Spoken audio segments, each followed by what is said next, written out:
Hallo und herzlich willkommen zurück bei Let's Play Pacific Drive. Ja, das letzte Mal haben wir uns ja auf den Weg gemacht, um die Markierung von Tobi zu erreichen, oder Tobias eher. Ja, ich habe jetzt mal kurz in der Pause ein bisschen versucht, die Grafikeinstellung umzustellen. Ich hoffe, dass das jetzt was hilft, weiß es aber allerdings noch nicht. Ja, wie gesagt, ich würde jetzt auf jeden Fall vorschlagen, dass wir weiterfahren, so schnell wie möglich. Nee, ist ja, wobei, so kurz, wie gesagt, kurz und klar, alles schön und gut. Ich hoffe, das pegelt sich ein.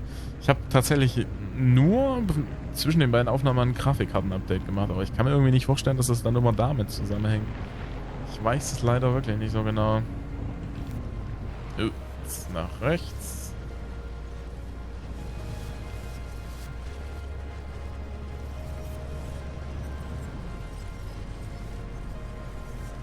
Mal versuchen hier irgendwie um eine Schale dran vorbeizukommen.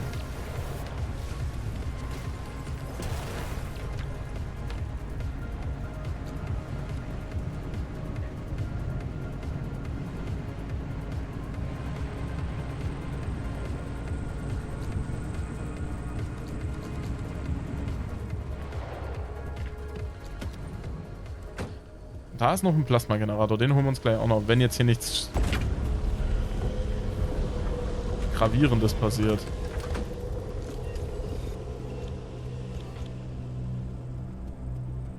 Wie gesagt, bei Plasma, da habe ich jetzt kein Problem mit, das auch nochmal mitzunehmen. Hier vielleicht nochmal reingeguckt.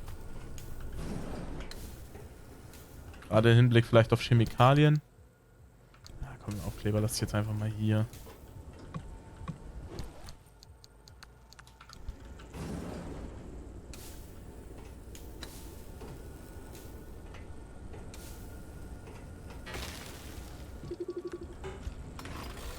Das war's dann auch mit unserer ersten wiederverwendbaren Fackel tatsächlich. Oh, das nehmen wir auch noch mit.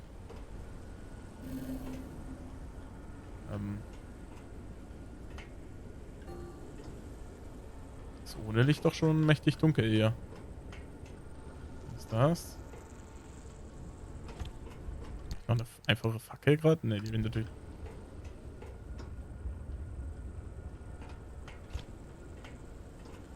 Ach so, wir sind schon draußen. Na dann.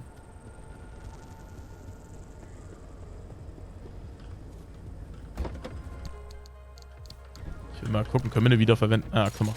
Gut. Ja, wie gesagt, ohne Licht war es jetzt doch schon heftig dunkel gerade.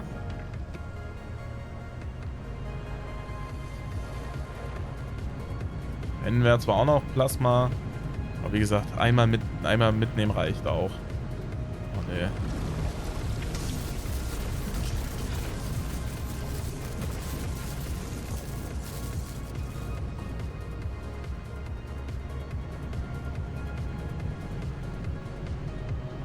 Das ist mit so die nervigste Anomalie irgendwie.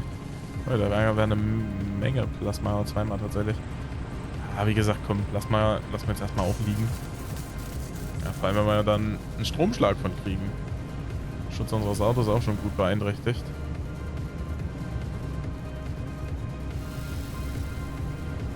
Ich glaube, wie gesagt, es wird langsam Zeit, dass wir uns mit gepanzerten Teilen versorgen. Das wäre so das Sinnvollste. So, wo sind wir denn jetzt? Das können wir direkt überspringen, das ist cool. Ja, hier haben wir dann ätzende Gewässer, okay, das ist auch interessant. Ja. Ja, da meinte wohl das Spiel einfach, nö. Wollen wir jetzt nicht. Gut, nichtsdestotrotz, ich finde es gut, dass das jetzt doch irgendwie funktioniert hat. Ist übrigens ein schlechter Ort für ein Portal. Wundert mich aber ehrlich gesagt nicht. Ui, wir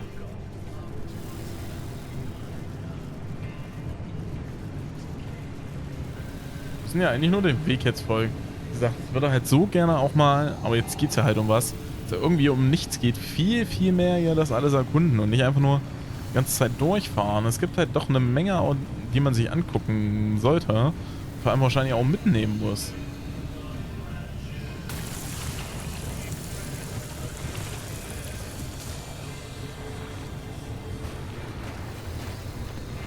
Das war jetzt zum Beispiel auch 0. Deswegen, ja, ich bin froh, dass das jetzt anscheinend recht gut funktioniert hat. Da jetzt nicht unbedingt durchfahren. Können wir die Anomalie trotzdem mal scannen?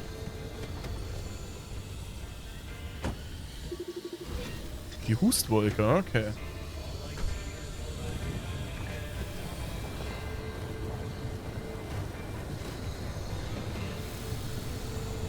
Das ist noch eine Rohrpostanlage.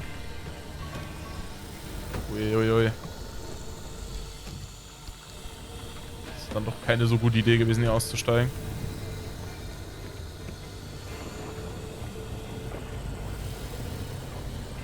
Kann das irgendwie sein, dass einer unserer Reifen einen ziemlichen weg hat? Aber ich glaube tatsächlich.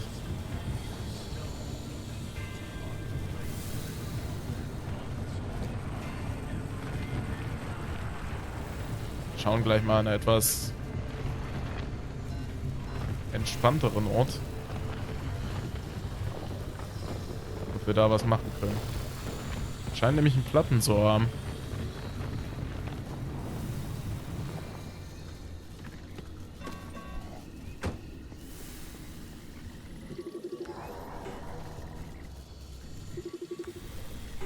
Haben wir ein Abdichtkit dabei? Ja.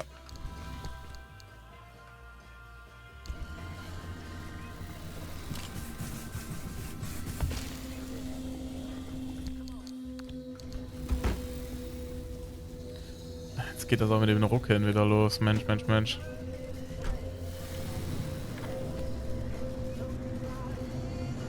Wie gesagt, hier gibt es so viele interessante Sachen, die wir wahrscheinlich alle noch brauchen später, um irgendwie was mehr herzustellen. Und auch wir müssen auch wirklich irgendwann mal zwischendrin einfach mal auf Energiesuche gehen. Damit wir möglichst viel von den anderen Energien da haben, die wir jetzt freigeschalten. Oder von der anderen Energie, die wir da gerade freigeschalten haben.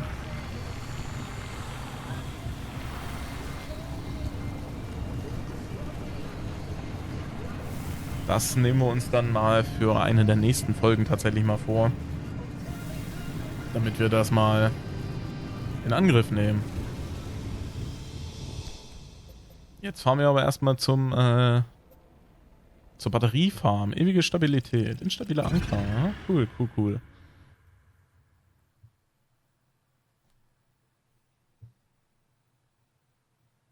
Schauen wir mal, was da auch auf uns wartet.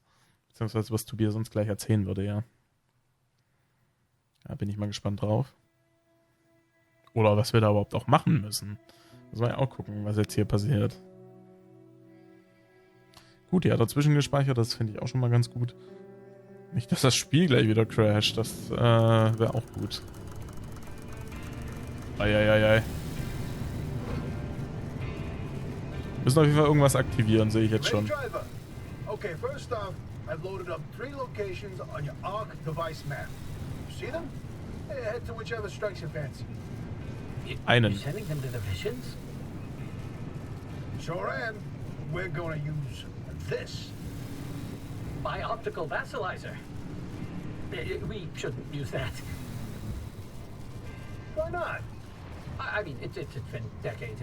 No way that thing is in any sort of working shape. I've been fixing her up in secret, and I'm sorry. Don't be mad. It's gonna be a surprise for your birthday. Was ist das denn hier? Oh, I've gone ahead and made an itty-bitty modification to your headset, driver. I've hooked up the basalizer here to modulate your scan function. Think of it like, Like an extra layer of mayonnaise on your technology sandwich. Okay. What are you using the vassalizer for? No spoilers. We have to tell the story from the beginning. Driver. get ready to feast your eyes on the visions.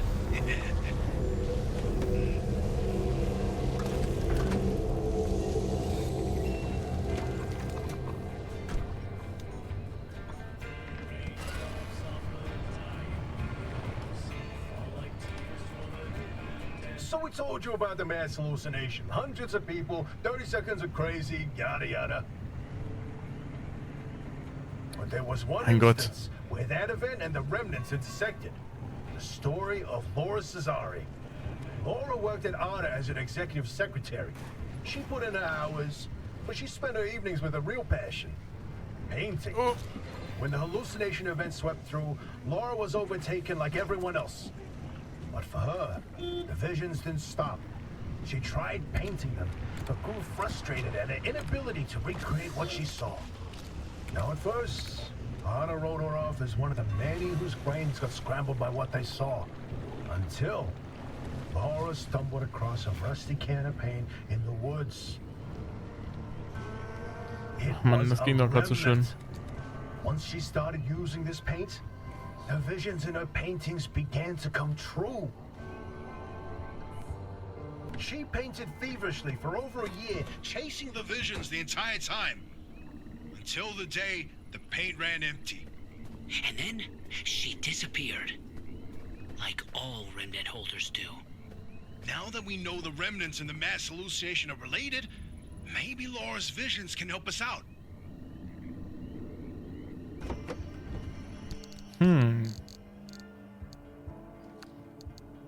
Lass mal nochmal mit dem versuchen, mit dem Reparaturkit rüber zu gehen. Ich weiß nicht, wird wahrscheinlich nur für 1 reichen, oder? Nee, okay. Dann können wir versuchen, das zumindest ein bisschen zu fixen. Also. Wir müssen da auf jeden Fall alles scannen. You know, if you catch the mural at the right angle, when the moon is right overhead, you can spot the helmsman's body in one of the boats. no chance. It's a paint smudge, nothing more. Believe me, it's true. I've seen it.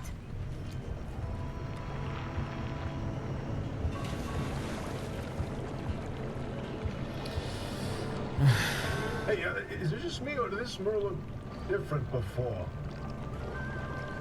Ich kann das jetzt mal... Probably the instability messing with the... Dann machen wir das jetzt mal gemeinsam hier. Das kann doch nicht sein, dass das jetzt seit neuestem hier... Sagt DLSS macht alles nur... Wahrscheinlich, wir können ja mal Kantenglättung auf Mitte kurz stellen. Audio nachbearbeiten, können auf Hochbleiben, Shader, Schatten. Kann ja alles machen. Machen wir mal so, lass mal.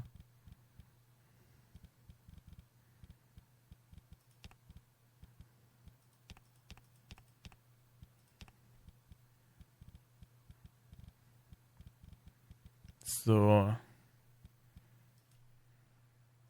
Paint over time? It's been decades after all. Nah, something's definitely off. Hey, where's our old notes from when we took a field trip out that way?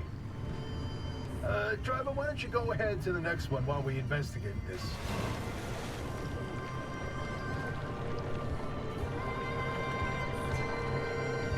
So, dann zum nächsten fahren, okay.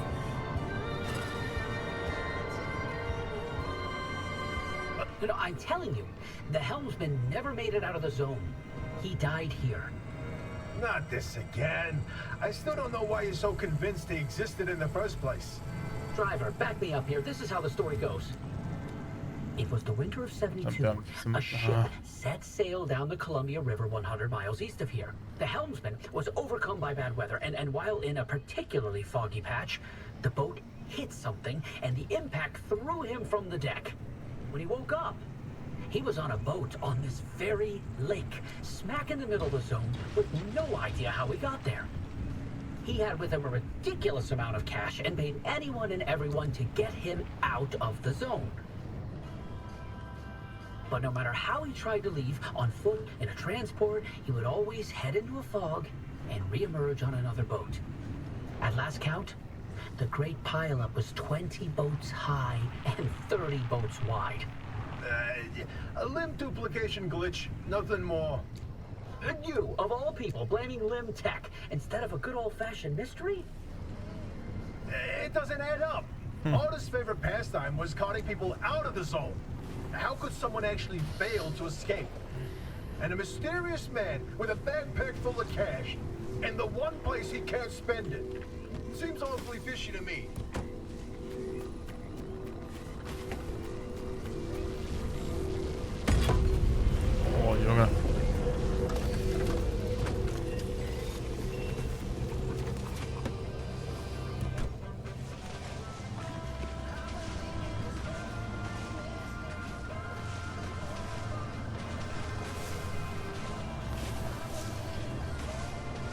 Irgendwie jetzt gerade ein bisschen mehr davon. Gut.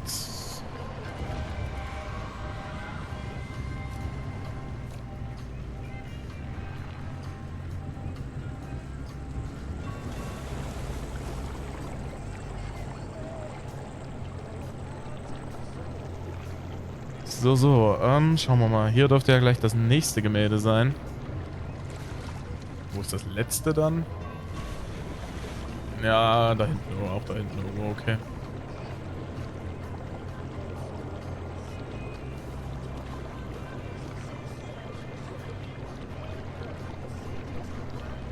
So, wir müssen auch gucken, dass wir...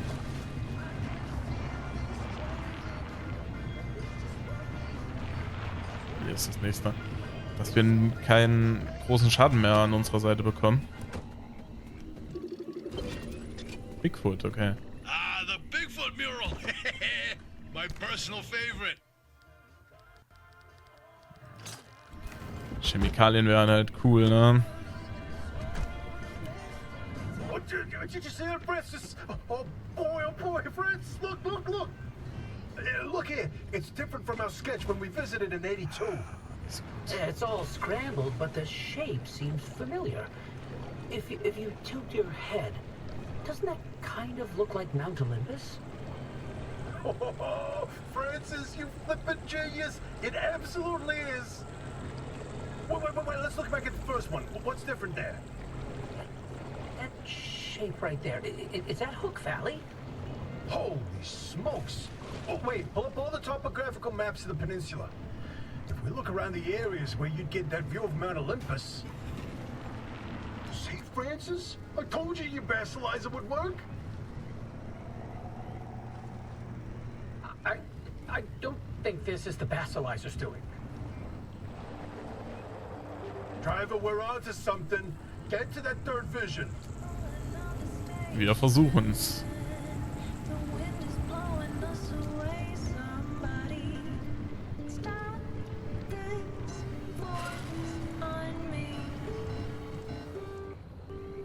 Driver, if you come across a mushroom like the one in the mural, do not eat it. No matter how tasty it might look. You're speaking from personal experience. And let me tell you, it wasn't pretty. Oh, just thinking about it makes me want to puke all over again. You've probably passed the biogenerators by now. They're our source of power in the mid-zone, and one of the best demonstrations of renewable limb tech. Yes, these battery farms keep our lights on, but more importantly, they're also the only place in the entire zone where anomalized mushrooms grow. And guess who turned out to be the world's biggest Fan of those mushrooms. Bigfoot itself. And the vision foretold its arrival in the zone. It started with those pods hanging from the battery farms were found chewed up. At first, they blamed it on the local wildlife. This was back when we used to have some. Then, the sightings of 10-foot-tall creatures started. That didn't attract much attention on their own. Not until the first footprints were found. The Olympic Peninsula has always had a collection of Bigfoot sightings, but they were rare until Bigfoot had its first taste of the anomalized mushrooms. Then it couldn't stay away. Ah, komm schon. That's when the Squatches came knocking. They jumped the wall, set up camp, and they got to investigate it. Once they learned of the Sasquatch's appetite for these mushrooms, they cultivated entire farms of the stuff. For months, they propagated mushrooms and set traps. For months, evidence mounted that Sasquatch was making its rounds and evading those traps. Until one night, the experts disappeared. Bigfoot got them, no question. Come on, all 8 at once? How is that possible? Never get in the way of a hungry Sasquatch. Haben wir noch... Ich muss ehrlich sagen, es fällt mir ein bisschen schwer, den beiden zuzuhören, wenn ich gerade am Fahren bin und mich am Konzentrieren bin. Deswegen tut es mir leid, wenn ich da ein bisschen ruhiger bin. So, wie gesagt, da hinten scheint dann... I can't even look at it. Francis, you explain it. And maybe you've already seen them, driver. A freestanding bright blue door in its frame, out in the wilderness with nothing around it. If you do see one, don't get anywhere close to it.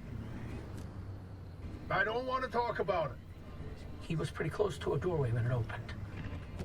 It's called the inverting doorway. When the door is shut, it's safe. But once in a while, it opens, and everything near it is turned inside out. Its victims are mostly bears, squirrels, and birds. They all go through hell. Meat and bones on the outside, fur and feathers on the inside. It's not fun to see. Once, a group of hikers didn't heed the warning, and No, we're done here, driver. If you see one, you stay away from it. That's all you need to know. Let's go. Aha. Gut, dann holen wir uns mal die letzte Zeichnung.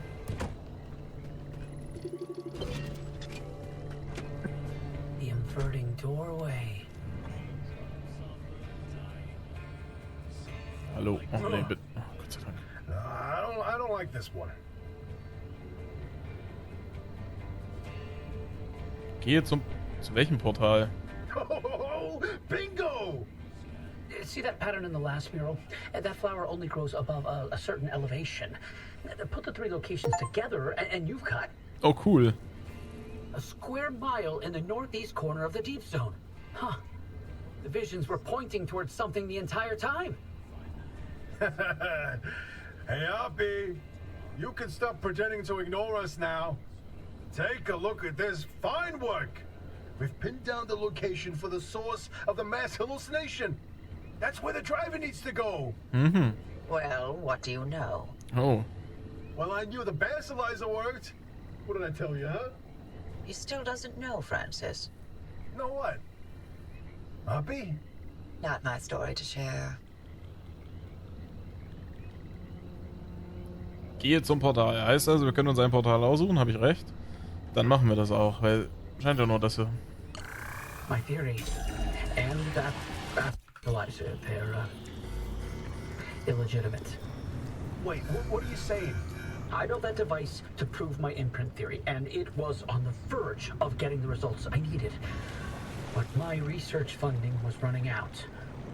So, I forged the data. Not much, just enough to justify more time. I was so close. I knew the breakthrough was right around the corner. But Ara found out. That's why I was reassigned and my clearance revoked. Wait, you told me you changed labs voluntarily. 8 years of research with nothing to show for it, and then for that to happen, I couldn't face you. That doesn't mean your theory is wrong. I still think there's something to it. There's a common thread with some of the remnant stories, like the telephone switchboard, the ones that seem to recall the past somehow. Maybe the remnants access those imprints, read them like a needle in the groove of a record. Don't. You don't have to do that. It's in the past. I don't care about it anymore. Aha, so But ist das listen, also. I've got this suspicion, right? If we can just get the car to the mass hallucination source, what do we find that can prove your theory? It's worth a try, isn't it? I'm tired of trying, Tobias. I've tried all my life, and it didn't go so well. Look, I don't have one of those fancy degrees that you and Oppie have. The closest I ever got to science was wiping down your lab benches. But I saw the incredible things that you did with your research. Yeah, well, Arda didn't think they were incredible. I don't care about Arda. I believe in you. Always have. I'm sorry. I can't. I can't do this with her. Oppie led the disciplinary committee that stripped my clearance and demoted me to a glorified intern. She sat there and decided how best to humiliate me. I never asked for anything. This one time I do, so I would never have to talk to Oppie again. You didn't listen. Your remnant was more important than what I wanted. Francis, I didn't mean... I've had enough.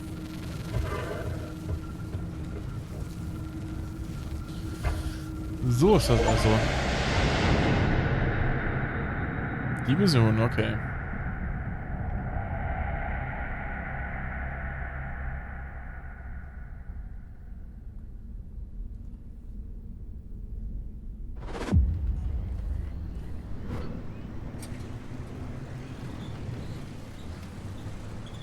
So. Interesting thing about that deep zone area you identified.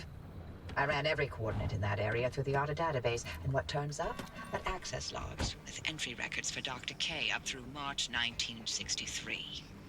What? No, the doctor died in 1961. In the lab accident. So we were told. I found access logs for both that deep zone site and Red Meadow. Years and years worth of activity. The Red Meadow Research Facility? But it was demolished the same year. After the structural damage caused by the... They lied about that too, didn't they? It appears so.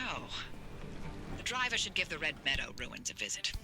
If Dr. K didn't die that day, I'd like to know what was keeping him so busy. So would I, but... Do we have time for this? We don't know how long the driver's got with that remnant. And that's why we need this information. Whatever Dr. K was doing relates to all of this. It may be the key to what lies at the end of the road for the driver.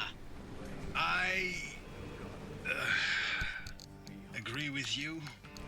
God, I hate saying that. Driver, I've marked the Red Meadow facility on your route planner. Head there whenever you're ready. Wo ist denn das Schönes? So, also wo ist das eher? Da oben? Uiuiui. You won't survive long out there. Not with the way you're driving. But I've got an old experimental device in the garage that might help.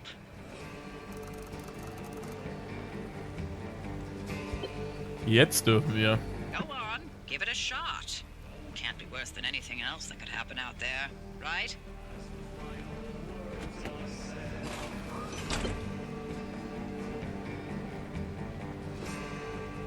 Was hat das jetzt gebracht?